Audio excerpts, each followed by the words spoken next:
Assalamu alaykum turli to'pidik qarindoshlar, hammanglarga shu vaqt xayrlik bo'lsin. Sizlarga tarixdan bir haqiqiy bo'lib o'tgan bir taktikini, bir hikoyani deb berish uchun gap qildim. Bir ishni bajargan vaqtimizda yoki bir ish bo'lib qolgan vaqtimizda so'qoqqanlikning taktikini qanday muhimligini o'zimizning tarixidan bir misol bilan tushuntirib qo'yay deb o'yladim. Hammanglar bilasizlar, Yarkent xonligining qurg'uvchisi Sulton Saidxon dastlabda Mavara Unnahir tarafda Buxoro xonligi bilan birlikda kurash qilib, nim bilan birga Babur, Mirza Babur bilan, ya'ni Amir Temurning nevrisi Babur bilan birlikda kurash qilib Mavara Unnahirda Buxoro, Samarqand atrofida har ish kelisi yengolmay, Babur keyin Hindiston tarafga chekinadi. Sulton Saidxon bo'lsa o'zininki tug'ilgan tuprog'iga Sharq Turkistonga qaytish uchun intayin oz sonlik qo'shin bilan keldi. Boburning yordami bilan 1800 atrofida bir qo'shin bor qulda. U vaqtida Sharq Turkistonning janub tarafi Mirza Abobekirning qulda. Hali uzun mezgil mushada intayin diktatorlik bilan bir militarist bir hokimiyat endi bu. Shu davrning o'zida Sharq Turkistonni boshqarayotgan, janub taraflarini boshqarayotgan vaqti. Saidxonning askarining soni oz, 1800 atrofida kirgan askar soni Qashqarningki chegarasidan kirgan vaqtida 1800 atrofida qo'shini bor. Ammo Mirza Abobekir bo'lsa boy endi. Bu intayin ko'p mol dunyosi bor. Va askarlarning soni tarixiy manbalarda 20 ming atrofida, faqat Qashqarni qo'g'daydigan askarlarning soni 20 ming atrofida. Yani buni bir taktik bilan yengish kerak. Sulton Saidxon dastlabki urushlarda Sulton Saidxonning qo'llaridagi qo'shin jangi var, ko'p urush ko'rgan qo'shin. Ammo bu oz sonlik qo'shin bilan qanday qilib bu Mirza Abobekirning qo'lidan bu Sharq Turkistonni olamiz, qanday qilib olamiz, asli Chag'atay avlodidan bo'lgan Sulton Saidxonning mashru hokimiyatini shu davrning o'zidagi mashrulikka nisbatan qanday olamiz degan masalani o'tirib qo'yib qilganda Said Muhammad Mirza Saidxonningki eng muhim qo'mondonlardan birisi. Bu kishi dastlabda Qutlug' degan yerda bir urush qildi. Urush qilib Mirza Abobekirning qo'shinlarini yengdi. Yengandan keyin biz sizlar bilan bir muzokara qilmoqchi. Shunga Mirza Abobekirningki odamlaridan muhim qo'mondonlar bilan bir ko'rishaylik deb odam berdi bularga, Mirza Abobekirning odamlariga. Said Muhammad Mirza unda olsa Sulton Saidxon bilan ikkisi birlashib Muşlan yengish uchun Muşlan yeni odam veteli deganda Said Muhammad Mirza unda olsa men o'zim boray deb o'zi bor. Said Muhammad Mirza usti bir urush ustisi, taktikasini ait kuchlik bu odamninki. Shuning bilan ko'rishaylik deydi u. Mirza Abobekirning qo'mondonlari shu vaqtda 3 asosiy qo'mondonlar bor davlatniki. Mirza Abobekir bir davlatdek boshqarmagan bo'lsa, yana Yusufda bir hokimiyat.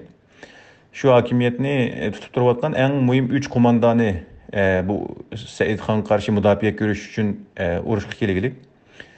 Shuning bilan Said Muhammad Mirza bularga odam evatdi. Biz shu sizlar bilan sulh qilmoqchi. Sizlarning muhim odamlaringlar kelsa, men berib ko'rishay deb evatgandan keyin Said Muhammad Mirzaninki bilan ko'rishish uchun Mirza Abobekirninki odamlaridan eng muhim bosh qo'mondoni Amir Veli Sardar. Amir Veli Sardar bu adam xiyolida Mirza Abobekirning bosh qo'mondoni. Men Said Muhammad Mirzani qo'lga tushasam, u vaqtida Mirza Abobekir meni tartiblaydi deb o'ylab plan qilib, ma'qul deb ko'rishga ma'qul bo'ldi Said Muhammad Mirza bilan. Ana yana Mirza Abobekirning odamlaridan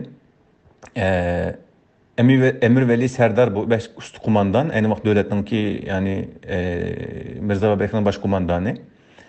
Nihoyatda ust jangovar odam bu. Undaqcha deb aytganda davlatningki eng ust saviyalik bosh qo'mondoni Mirza Amir Veli Sardar, Mirza emas, Amir Veli Sardar.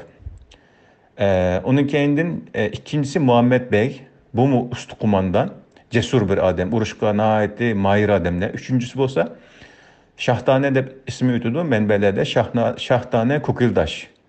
Shahtane Kokildash degani shu nima bilan Muhammed Bey bilan süt anısı bir, yani o'xshash bir anani emib cho'ng'olgan degan ma'noda. Shundan bular ko'rishdi. Ko'rishgandan keyin Mirza Abobekirninki odamlari işte urush qilmayli, Said Muhammad Mirza deydiki bularga, biz urush qilmayli, bunda ko'p urushib ketsak yaxshi bo'lmaydi. Biz sülhi kılaylı, sizlerle uğraşkımız yok dep üç vezir bilen, yani aşu nemininki, Mirza Ababekir'in üç veziri bilen bu görüşüdü. Görüşkenden keyin Mirza bu yerda Seyit Muhammed Mirza şundaq bir taktik qo'llandi da bu yerda. Görüşüp bo'lgandan keyin biz sizlar bilan urushmoqchi emas. Biz sizlar bilan sulh talab qilmoqchi deb ko'rishish tamomlangandan keyin üçeylen andın Mirza Ababekir'ninki üç kumandani onda olsa ma'qul biz amal ba bizmi sulh talab qilishga bizmi qo'shilamiz. Onda olsa biz Mirza Ababekir'ni yana qaytaylik deb yo'lga chiqqan vaqtida Seyit Muhammed Mirza bu üç kumandanın içinde en yamanını, yani uruş texnikasi en usta, en jangovar bo'lgan kumandanı bo'lgan Emir Veli Serdar degan odamni to'xtab turing, sizga deydigan ayrim bir gapimiz bor. Yenib kirgan bo'lsangiz deb o'toqqa chaqirdi. Chaqirib, bayam uchi bilan teng deyishgan gapni qayta takrorlaydi bu yerda Seyit Muhammed Mirza. Qayta takrorlab, biz haqiqatan sizlar bilan urushmoqchi emas, bizning boshqa niyatimiz yo'q. Şu teklifimizni bir Mirza Ababekir'e yetkazib qo'ygan bo'lsangiz, boshqa gap yo'q, unda olsa xo'sh deb yo'lga sepib qo'ydi. Yo'lga sepib qo'yib, bu üç vezir, üç kumandan qaytib berib Mirza Ababekir'ning yeniga borgandan keyin nimalarni ko'rishdinglar degandan keyin bu uchi mushundaq bizlar urushqish yo'qligini dedi. Boshqa bir cho'ng bir narsani demidi degandan keyin yana nimalarni deyishdinglar deb so'raydi. Yana nimalarni deyishdinglar degandan keyin biz şu üçümüzden görüşkenden keyin Seyit Muhammed Mirza Veli Serdar'ını, yani Emir Veli Serdar'ını qaytadan chaqirib o'toqqa ular yine ayrım görüşdü. Biz o ikkilerinin nimalarni deyishganligini bilmaymiz degandan keyin Mirza Ababekir'ning ichiga qurt tushdi, hamda shubha tushdi. Bu nimalarni deyishdinglar deb chaqirdi. Emir Veli Serdar'ını siz ayrım görüşepsiz. Siz nimalarni deyishdingiz Seyit Muhammed Mirza bilan degandan keyin shu biz uchimiz bilan deyishgan gapni yana bir qatim takrorladi menga. Degandan keyin u sizlar bilan uchinglar teng deyishib bo'lgan gapni yana sizga nima uchun ayrim takrorlaydi bu deb ishonmay kechisi andan bu odamni tutqizib Emir Veli Serdar'ını ahti qilib o'ltirib o'tdi. Andan keyin yana ikkisini bular men Emir Veli Serdar'ını o'ltirib etdim.